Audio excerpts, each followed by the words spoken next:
Aloha and welcome to Hawaii, the state of clean energy.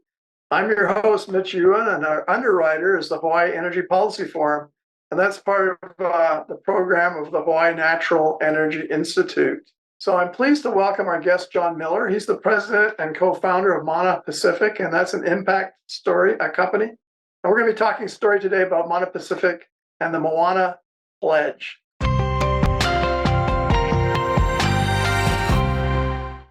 Hey, John, welcome to the show. Aloha, thank you for having me. So just to get us going and geared up, this is my first show in 2023, so I got to get warmed up here.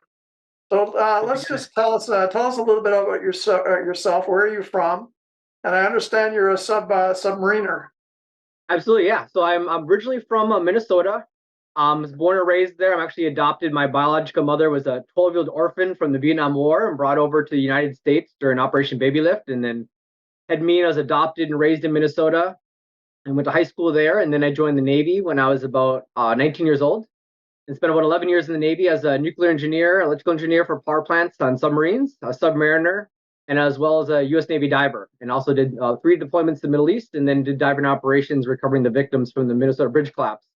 And my last tour was over here at Pearl Harbor for about 4 years. I did about 35 submarine availabilities before I got out. Wow, that's pretty great. So we share a common interest because I was also in submarines for about 14 years, although the diesel electric versions, and in a different Navy. So it's really good. I met John initially over on the Big Island, and we were able to talk story about submarines, and that's how we got bonded. So pretty cool. So I understand what he's gone through, and he understands what I've done as well. So just to get going, how did you actually become interested in Moana Pacific? I mean, how did this whole thing start? And what does Moana mean?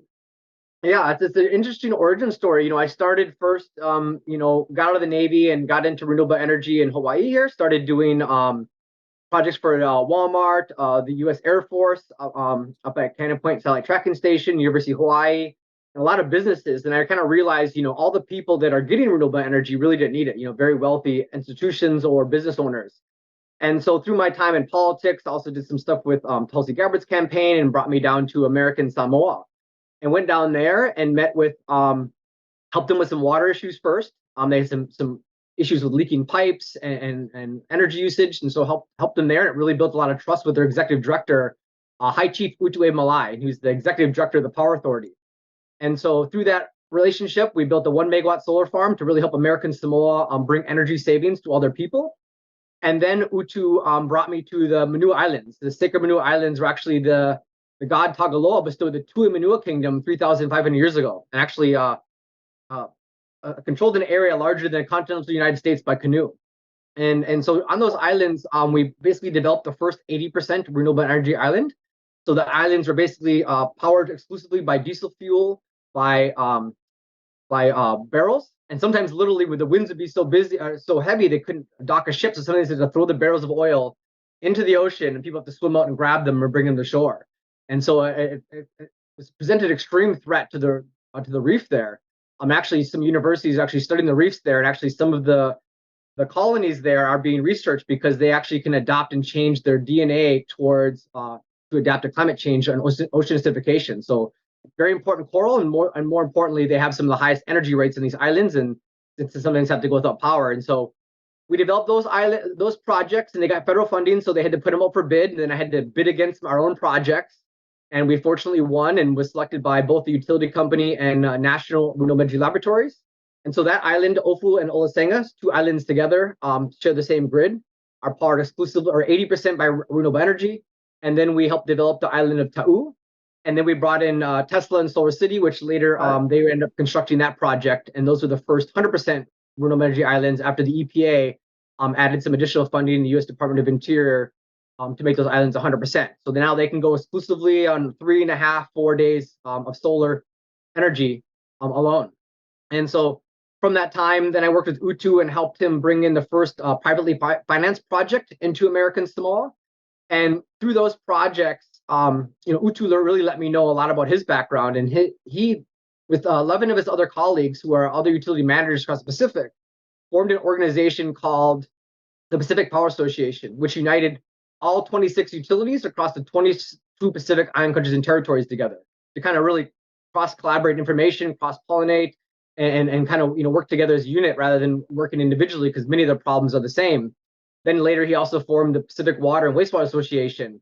And so through those relationships and understandings, I really started to learn all the challenges in the Pacific as far as the banking institution, issues culturally between the Pacific and the West, issues with energy and the petroleum industry, and the list goes on. And later on through that relationship, we, besides the professional relationship, was a very strong personal relationship. And later, me and my wife, when he was plagued by cancer, we asked him to be the godfather of our next child, of our son Atam Leo Utu.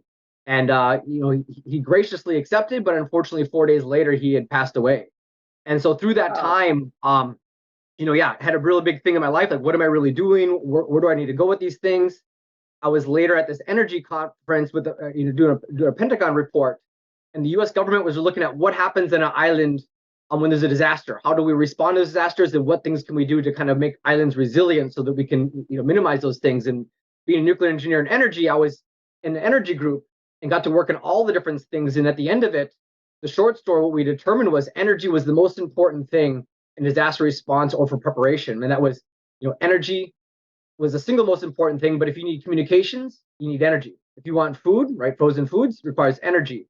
Your transportation, there's an energy component to it. And so between that and dealing with everything that I learned from Utu, we had realized that, energy is the way to really help the islands get energy independence. The Pacific Islands, they're plagued by the highest energy rates in the entire world. And their entire economies are dependent on the price of fuel. So even if their economies are doing good, oil prices start to skyrocket like we see in Ukraine, their economies struggle. And sometimes then they start to struggle so much that their governments have to subsidize those energy rates and oil prices. And then at that same time, now the government struggles with them. So that's what kind of bore Moana Pacific. And I called up one of our co-founders, Michelle Clausen-Merrigan. She's does the same work that I've done in the Pacific Islands, helping remote projects in Africa.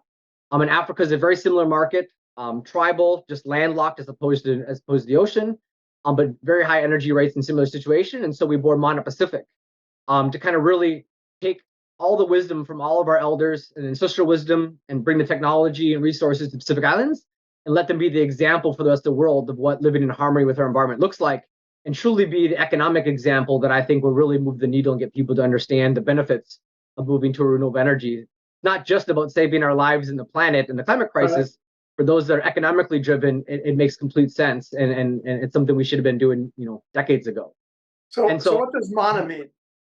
So Mana means it's the spiritual life force. So it's like the same as chi. And so Moana Pacific, and at the same time, you can look at it as energy, right? So energy is what sustains us, in our modern day technology and a modern day way of living. And Mana and Chi also sustained us in a way of life and spiritually and everything. So we believe, Mana, bringing Mana to the Pacific is our kind of our kuleana, our responsibility to help the Pacific Islands and really empower them. But again, we try to let them lead, and our job is just to bring resources and options and solutions to them and let them lead the way, and we're just there to support them. So in some ways, you're an energy company. Absolutely, yeah. And so we are actually putting together a fund right now where we are looking at working with several other funds that are already excited to deploy capital in these projects. But because of the nuances of the Pacific Islands, we felt it was a lot easier for us to develop our own fund so that some of these projects will be owned and operated by other funds, but some of them will be owned and operated by our own fund. And then we hope that fund later gets owned and bought by local island governments or their own, retirement funds or whatever they want. We want to make sure that in the end, they have true stakeholder engagement and ownership. Yeah. So I came pretty close to being involved in that project because I have a friend called Tim Bodell, who is an American Samoa, and he asked me to help out looking at a hydrogen solution for, I think it was Tua, and just before you increase the amount of batteries. So I did a feasibility study with him. He's an old friend of mine. We go way back, and actually his family built my hydrogen station over at the Marine Corps base. Bodell. I love Tim Bodell. Yep. No. Yeah, he was the American Small Renewable Energy Council, ASREC, and so we worked with him on several of those projects, and definitely very foresightful, and hopefully he gets back involved in some of these projects again.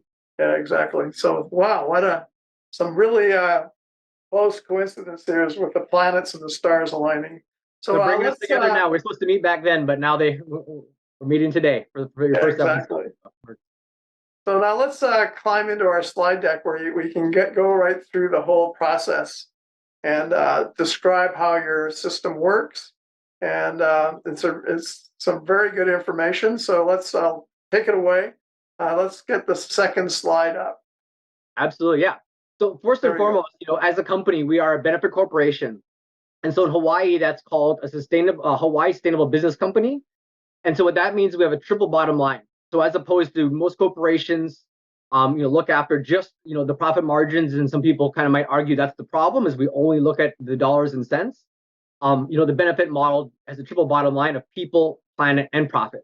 So we make sure that the people that work for our company, as well as the communities and the people that we serve, are taken care of, and their best interests are always checked on by the board of directors. We make sure we take care of the planet, and fortunately, a lot of our work with renewable energy, of course, directly affects our carbon emissions and the planet. And then we are still profitable. I think a lot of times, looking back during our most difficult times, if someone was to ask me, would you pick a benefit corporation? I might say, I don't know, because oftentimes with investors, it's difficult because we have a very non-for-profit mission, but we are for-profit vision. And so both of them kind of, don't know what to make out of us. But in the end, I think this is honestly the way of the future. And I think this is the type of balance that we need to see in our society as businesses taking that role again of not just being good business and returning good investments, but also taking care of their communities. And that's what we strive to do. And we codified it in our articles of incorporation. So let's work around this little wheel you have here where you're starting off with trust at the start, strategic partnerships at the top, and you go around clockwise. Tell us a little bit more about this diagram of how it works. Yeah, so the biggest thing here is a lot of people think, because you're a benefit corporation and you're doing all these things to help the people and the planet, you're taking money out of your profits, you're not being successful. But a lot of studies have proven otherwise. In Patagonia, as the primary B corporation in America that really drove the B Corp model, did a lot of research to kind of prove otherwise. And so resiliency was one of the first things on here. And they actually found out that B corporations demonstrated an annual survival rate of between 90 and 99%. So as opposed to most startups, have a success rate of 69% in the small business sector, B corporations, had a much higher success rate. That's amazing. It's incredible, and a lot of it, once we go through the circle, you'll start to understand exactly why it all starts to make sense. And so, one of the reasons is brand credibility. Is when you are making sure you're focused on people and planet, and you're not just looking at profits. A lot of times, especially communities, understand what your real goals are, what you're mandated to, and so you have a much stronger brand just from the startup. And that's really important because I think whenever you have a conversation with new community members or new stakeholders in general, I think your first impression is really important, and I think them understanding what is in your DNA, I think is really important, and this really helps establish that brand credibility. The next one is strategic partnerships, and so there's over 4,000. I think now it's exceeding over 6,000 since it's been updated. Certified B corporations across the globe, and so there's a unique network that we can then leverage other B corporations because they have the same DNA of us to kind of look at and look for assistance from them, and oftentimes they have some of the products or services that we need, and then we can bring them into the market knowing that they're going to be a much better fit for our stakeholders. Capital attraction, the next one is socially responsible investing is currently the biggest driver, and now they basically found that over $400 billion to $1 trillion will be going into social responsible investing or impact investing. There's a very large capital market aimed at this, and I think now we're seeing even U.S. policy and is driving this way. So I think it's a really rich market for this. And then here's the biggest one I think that we see and we appreciate the most is quality workforce. They found that engaged employees are 3.5 times more likely than their peers to invest personal time and innovation in solving company problems. And so as a B corporation, at least at our company and other B corps we work with, everybody loves what we do. It's like we're working at we're working at a nonprofit trying to help solve these problems. You're getting paid good pay to do it. And I think everybody really loves it. And sometimes that's what makes the difference between delivering an amazing project and delivering a good project is people really care about the project and really care about the stakeholders and people that it affects. So people are really willing to put in those extra couple hours it might take in order to make that project a true success. And then in the end, that also means a success for our shareholders. So everybody wins. Yeah, I tried that. I used to run a bunch of companies on the mainland, and I introduced profit sharing. So this is kind of like that. And Yep. it's amazing the shift. And we allocated the profit every month so that it wasn't like the yearly raise. It was like depending on how well they did, it's kind of like this. They all shared, and all of a sudden, people started working overtime for free, and like you said, because they had something in it, they had skin in Yep. the game apart from just getting a paycheck. Yeah, and So we're doing something very similar. We're getting to a spot now where we may not need as much equity investors. And so since we're not going to be diluting our equity, we're offering stock options and stock grants to our employees. That way they own a part of the company as well as that profit sharing that comes with that and their dividends. So yeah, same exact model. And again, that's an extension beyond the benefit model. But to your point, I agree completely. That's exactly how you want to run a business. unbelievably powerful. So let's go to the next slide and talk about the problems you're solving. So this is a slide that I think anyone in Hawaii or any Pacific island already understands, but just to revisit it, 90% of the island powers depends on fossil fuels. We're extremely dependent on it. And I think finally, for the first time, the rest of the world understand what we are dealing with once we had the Ukraine crisis, and they all kind of felt, what it's like to be at the end of a supply chain. 70% of Pacific Islanders, believe it or not, still don't have reliable access to energy. Many of them, I think over 50%, have no access to energy, but even the ones that do have to deal with rolling blackouts and brownouts. The Pacific Islands have the highest energy rates, oftentimes over $1 per kilowatt hour.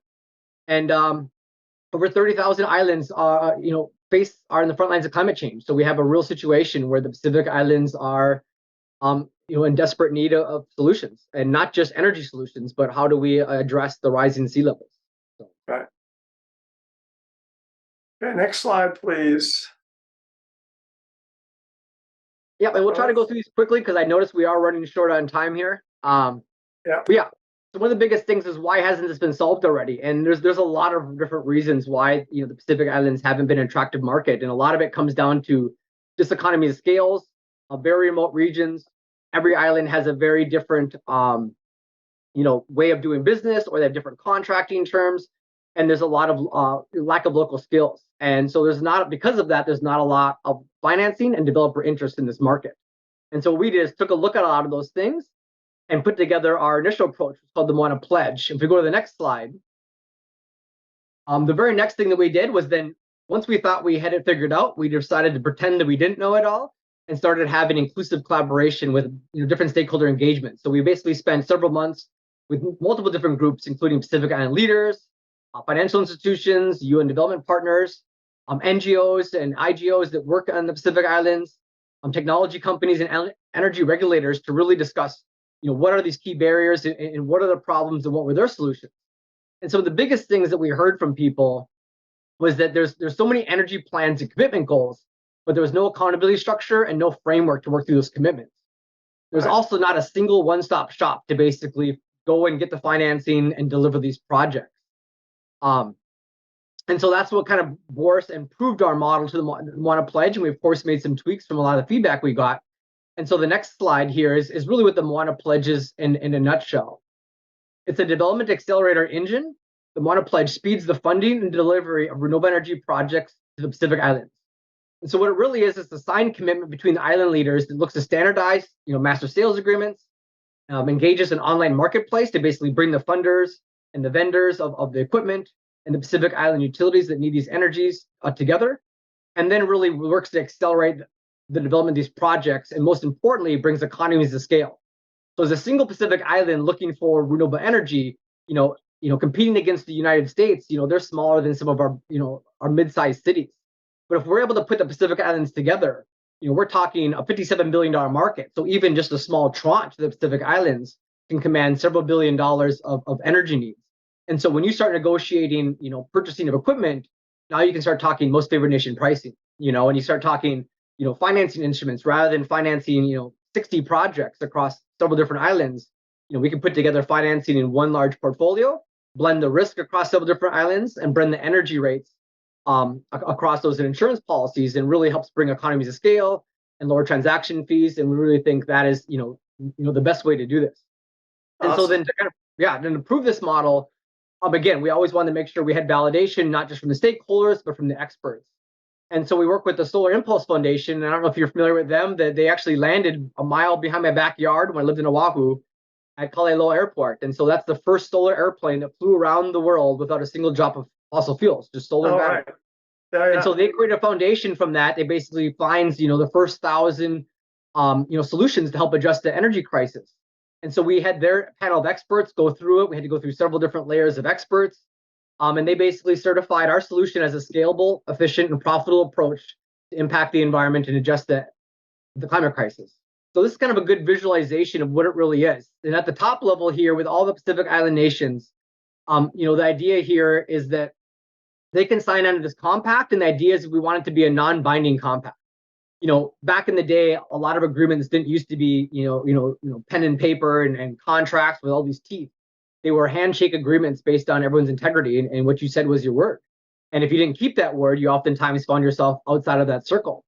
And so we wanted to do that for two reasons. One, it's kind of going back to the old ways of building your trust, improving your trust, right? Improving your integrity and your character.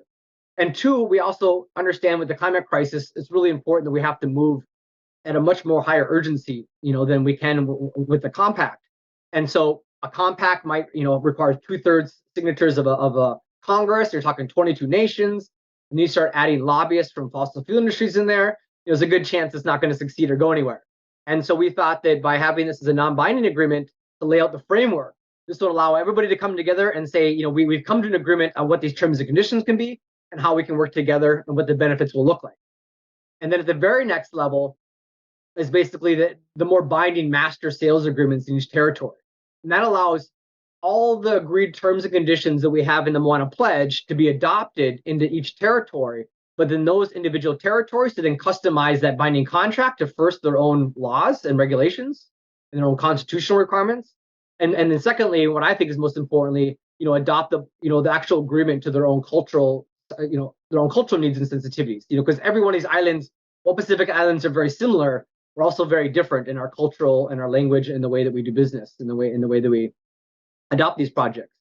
And then below that, the very bottom line is what a typical developer would see. It's just a standard independent power producer agreement that can be signed on and financed just like a typical project. But again, adopts all of the agreements going forward. How's that working?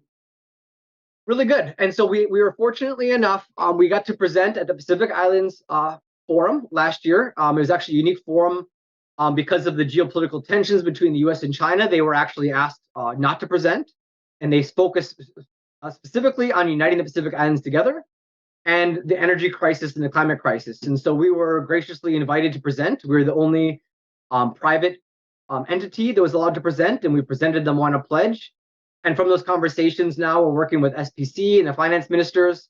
And our goal now is kind of building that roadmap with the finance ministers and looking at a way to help usher the Moana Pledge in and getting the Pacific Islands to sign on. Hopefully by the end of this year would be our goal. And besides that, we've also had some parallel efforts that have been really unique. Recently, the White House also has been taking up this initiative. They actually invited 18 Pacific Island leaders to the White House for a 2-day summit, the first ever.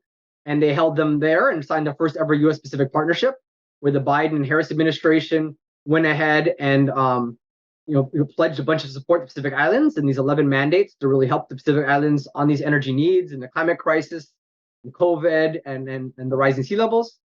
And at the same time, we were honored and excited to hear that the Biden and Harris administration actually selected one of our board members, Ambassador Frankie Reed, to be the first ever Pacific Islands envoy for the White House and for the US government to the Pacific Islands Forum. So she's working with them to kind of really help the US government support the Pacific Islands Forum. And then we're kind of working in parallel and working on helping bring private interest and private funding to the Pacific Islands Forum. And so there's a unique opportunity for us to share information, share ideas and collaborations, what's working, what's not working.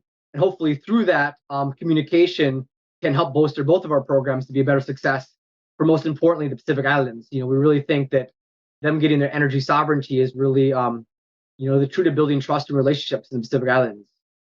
So did that come with some funding commitments by the Biden-Harris administration? Yeah, so not to Moana Pacific. We are not directly involved in that. They've basically committed, I think, over $810 million to the Pacific Islands. And from what it sounds like, I don't want to speak for them, but what it looks like from what we've seen in the press reports and the announcements, that this is just the beginning package of several different packages that will be coming to the Pacific Islands. And so they're going to have continuous meetings. I think they just announced the other day, the U.S. government's going to be making trips to the Pacific Islands to talk with leaders directly. And so I think from those conversations, they'll continue to voice their needs. And I think from what we've seen from the Biden administration and the IRA for our energy needs and climate needs, I think we can anticipate some additional support for the Pacific Islands to kind of boost those relationships in the Pacific. So do you feel that that's part of the reaction to the aggressiveness of China in the region, that this is the response coming back from our administration? I think unfortunately it is a response, and what we've been trying to kind of ask them to do has been, kind of like, get in front of this. I think it's important to build these relationships in the first place, and right. We should be doing this to our neighbors anyways, and it's good economic benefit, especially if they're using U.S. modules and U.S. batteries. So, while it may look like and be kind of responsive, I hope they continue to push on this, and I think with Ambassador Frankie Reed and some of those people that really love and live in the Pacific Islands, I think they might finally start to kind of get ahead of it and do it for the right reasons, and not as a response to the U.S.-Chinese BNR initiatives. Right. So we're just about out of time, John. So it's like a fire hose of information here. So what I'd like to do is just go back to your leadership slide. It's not back, but forward. So just so you can introduce your team, and I think we'll leave it at that. Yeah, and so myself there, John Miller, president and co-founder, and then next to me is Michelle Merrigan-Clausen. As I mentioned, she's our co-founder. She's done renewable energy projects across Africa, and so she's working in different initiatives because this very same model we believe can be deployed in Africa. And so she's working there, and a very separate initiative. I don't think she's released us to say the name of the initiative yet, but working some unique angles there. Our CEO, who's driving the bus, is Joe Reed. He's a West Point graduate, an Army officer, and then later became a West Point, a professor at West Point, as well as a professor at Stanford, and I think it's UC Santa Clara. Hope that's right. And then we also have two of our board members here is former Ambassador Frankie Reed. As I mentioned, she's now the envoy to the Pacific Islands Forum, and the former ambassador to Tonga, Tuvalu, Fiji, I think two other countries, Tuvalu and I think Kiribati. And then we also have former ambassador Lincoln Bloomfield. And Lincoln Bloomfield has also a unique tie to the Pacific Islands. He's actually the grandson of the first ever Kiwi-born Prime Minister of New Zealand. So yeah, so again, we find people that I think have a very constant professional relationship with the U.S. government and understand how to navigate those fields, but also have a very unique personal tie to the Pacific Islands to make sure that we are properly balancing the needs of the Pacific Islands and that of the U.S. and other allies that want to help them. And so our goal is to kind of show the proper way of relationship building, and then through Aloha spirit here in Hawaii, and using Auntie Palahi, understanding of the Aloha or the spirit of Aloha. We think that we can kind of teach this better way of doing business and a better way of doing diplomacy. And I think, if we do that way, I think all of our problems will naturally be solved without realizing it. Well, what a great program. We're going to have to leave it here, John, because we're way over time, but I'm sure Michael will be able to edit it appropriately. So you've been watching Hawaii, the State of Clean Energy on Think Tech Hawaii, and we've been talking story with John Miller, who's the president and co-founder of Moana Pacific, an impact company.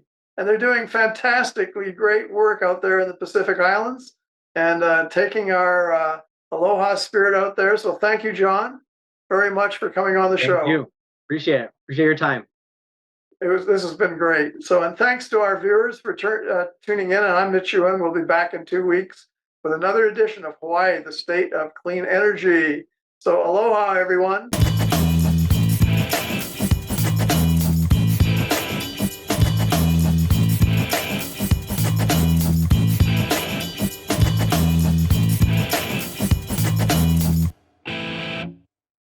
Thank you so much for watching Think Tech Hawaii. If you like what we do, please like us and click the subscribe button on YouTube and the follow button on Vimeo. You can also follow us on Facebook, Instagram, and LinkedIn, and donate to us at thinktechhawaii.com. Mahalo.